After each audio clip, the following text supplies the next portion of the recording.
You're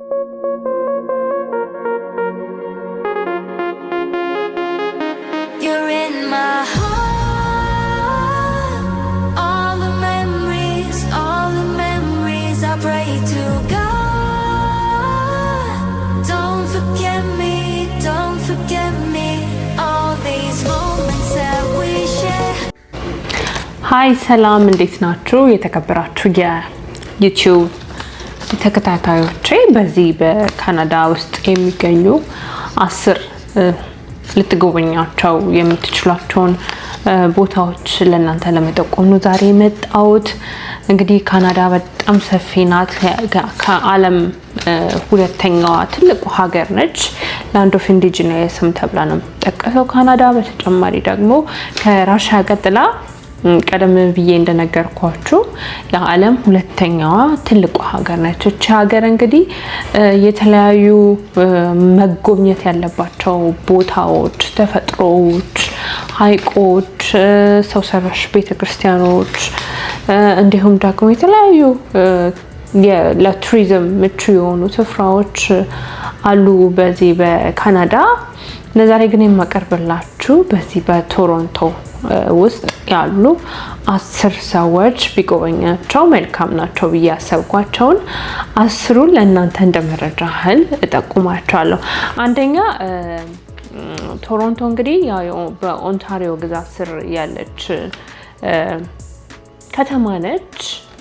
የሀገሪቷ ሁለተኛዋ ትልቋ ከተማ ተብላም ትጠራለች። ምክንያቱም ዋነች ዋናው የካናዳ የምትታወቅበት ወይንም ደግሞ የካናዳ ትልቋ ከተማ ተብላ የምትጠራው ኦቶዋ ነች። እኛ አዲስ አበባ ብለን እንደምንጠራው እነሱም ኦቶዋን እንደ አንደኛ ከተማቸው ያደርጋሉ። ከዛን ቀጥለው ደግሞ ቶሮንቶም አሉ፣ ወደ ቫንኮቨር፣ ሌሎች ቦታዎችም ትልቅ ከተሞች አሉ። ወደ መረጃዬ ልግባና ለዛሬ ሰዎች ቢጎበኛቸው ብዬ ያሰብኳቸውን በዚህ በቶሮንቶ ውስጥ ካሉት ስፍራዎች መካከል አንደኛው ሲኤን ታወር ነው። ሲኤን ታወር እንግዲህ እንደሚታወቀው በጣም ትልቅ ረዥም ለአይን የሚማርክ ስፍራ ነው።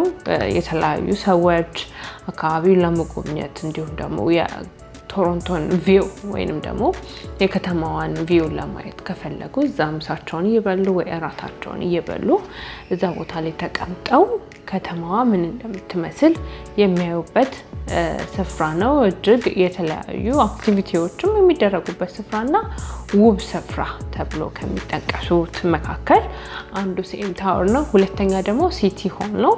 በዚህ ሲቲ ሆል እንግዲህ ኢትዮጵያውያን፣ ኤርትራውያን፣ ሌሎች አፍሪካ ሀገር የሚሆኑ ፓለስቲኒያን እና ሌሎችም የሌሎች ሀገር ሰዎች እንደውም ካናዲያንስ ጭምር እዛ ሲቲ ሆል ጋር ሄደው የተለያዩ አክቲቪቲዎች የሚያደርጉበት ነው። ሰላማዊ ሰልፍም በብዛት የሚከናወንበት ቦታ ነው። ባዛሮች የሚከናወኑበት ቦታ ነው። ለእይታም እጅግ በጣም ውብና የሚያምር ስፍራ ነው። ሁለተኛ ሮያል ኦንታሪዮ ሙዚየም ይባላል። ይህ ሙዚየም እንግዲህ የተለያዩ ታሪክ ያላቸው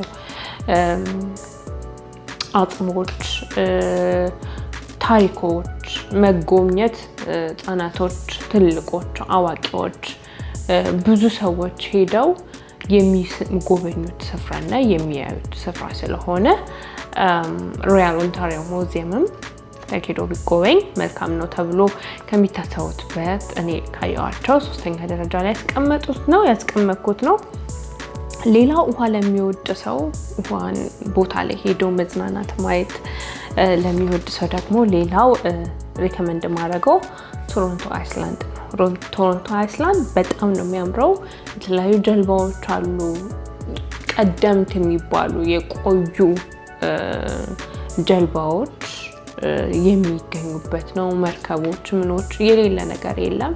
ስትሄዱ አካባቢ የውሃው ድምጽ ይሄ ምንድነው ድባቡ፣ እዛ አካባቢ ያለው ድባብ በጣም ነው ደስ የሚለውና ከሚማርኩ ስፍራዎች መካከል ቶሮንቶ አይስላንድን እንደ 4ኛ አድርጌያለሁ። ሌላው ሮጀርስ ስታዲየም ነው። ሮጀርስ ስታዲየም ትልቅ ነው፣ ውብ ነው። እዚህ ጨዋታዎች ሲኖሩ በጣም ብዙ ሰው ሄዶ የሚያይበትና እሱንም ሄዳችሁ ታዩ ሪከመንድ አድርጋለሁ። ሌላው ያንግና ዳንዳስ ስኩዌር ነው ይታወቃል። ያንግና ዳንዳስ ስኩዌር ደማቅ ነው። እንዴት ብዬ እንደ አዲስ አበባ ላይ እንደ ፒያሳ ያለ ስፍራ ነው። በጣም ብዙ ሰው ነው እዛ አካባቢ የሚሄደው የሚያየው። እዛው ሾፕ ያደርጋል። እዛው የሚችል በሙዚቃውን እዛው ቆሞ ይጫወታሉ። የተለያዩ አክቲቪቲዎች በቃ ውክብክብ ያለ ስፍራ ነው። ሲዝናኑ፣ ግማሽ ሲገዛ፣ ግማሽ ሲበላ ሲጠጣ ቆሞ ያለውን ድባብ ራሱ ማየት በጣም ደስ ይላል እና ያንግና ዳንዳስ ስኩዌር ሄዳችሁ ብታዩ አሪፍ ነው ብዬ አስባለሁ። ሌላው አኳሪየም ኦፍ ካናዳ አለ። ይህ እንግዲህ የተለያዩ አሳዎች፣ የአሳ ዝርያዎች ከሻርክ ጀምሮ እንግዲህ ሻርክን ከጠራውላችሁ ሌላውን እንግዲህ ማሰብ ትችላላችሁ። ሁሉም ነገር ያለበት ስፍራ ነው እና አኳሪየም ኦፍ ካናዳ ሄዳችሁ ብታዩ በጣም ውብና ቆንጆ ስፍራ ነው ብዬ ነው የማስበው። ይህንን ስፍራ እንግዲህ በቪዲዮ አስደግፌ ሰፋ ያለ ፕሮግራም ለእናንተ የምሰራላችሁ ነው የሚሆነው። ምንተኛ ያደረኩት ካናዳ ወንደርላንድ ነው። ይህ እንግዲህ ካናዳ ላይ ወይም ቶሮንቶ ላይ የሚኖር ሰው ብዙ ሰው ሄዶ ጎብኝቷል ብዬ አስባለሁኝ እና ይህም የቱሪስት ስፍራ ነው፣ የሚጎበኝበት ስፍራ ነው። ሌላው ደግሞ ሌክ ኦንታሪዮ ነው። ያው ብዙ ጉዞዎች የሚደረጉበት እዛ ስፍራ ላይ ሄዶ ሰው የሚዝናናበት። አሁን በጋ ነው እንግዲህ በጋውን እዛ የሚያሳልፍበት ስፍራ ነው እና ይህንን የሚላችሁ ብታዩ ሪከመንድ አደርጋለሁ። የመጨረሻውና 10ኛው ብዬ ያስኩት ዳውንታውን ቶሮንቶ ነው። መሀል ከተማ ሆናችሁ ከግራም ከቀኝም ያሉትን ድባቦች ብታዩ በጣም ነው የሚያምረው። በተለይ ምሽት ላይ ወጣ እያላችሁ እነዚህን ስፍራዎች እንድትጎበኙ እኔ ሪከመንድ አደርጋችኋለሁ። እናንተም እንግዲህ ያያችሁትን የተመለከታችሁትን ለሰዎች አጋሩ፣ እኔም ንገሩኝ፣ እኔም ሄጄ እንድጎበኛቸው ሰፋ ባለ ቪዲዮ ወደ እናንተ የማደርሳቸው ፕሮግራሞች አሉን። ለዛሬ ግን ይብቃኝ። መልካም ጊዜ ይሁንላችሁ። ስላያችሁኝ ስላዳመጣችሁኝ አመሰግናለሁ። ቻው